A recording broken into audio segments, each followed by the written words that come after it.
at Diocesan Convention, and I'm sorry, but here's why. This year, starting last Advent, our neighbors, Zion Lutheran Church, got in touch and said, we have a big project, a big renovation going on, and we're going to need to worship somewhere outside of our building for, they didn't know, 3 months, 6 months, 8 months. So my colleague Tim from next door, Zion Lutheran, said, how would that work? Would that work? And I said, well, sure, let's just see.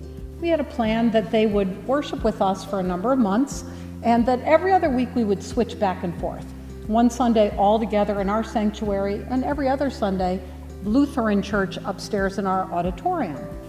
And after the first Sunday, that never happened. We were so energized by being in the pews worshiping together that they asked if they could stay, and we were like, please.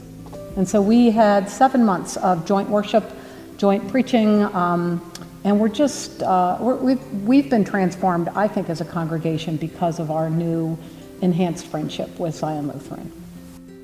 I think as the church that was leaving its home base, so to speak, there was some concern over what Lutheran identity looks like outside of a Lutheran church.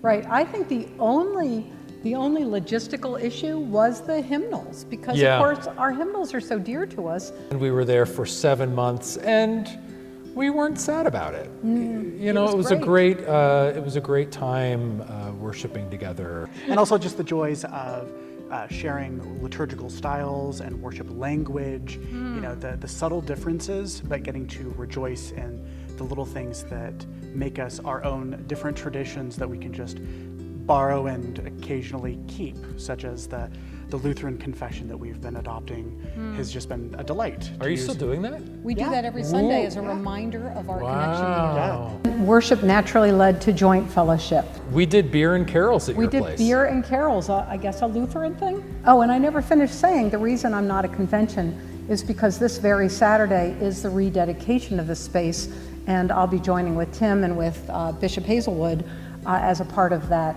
celebration service. We're very excited to be back. But at the same time, we worshiped with you for 7 months, which is nothing to take lightly. So I think the challenge for us now is how do we keep that relationship going? So it's a fun, organic relationship that's still unfolding.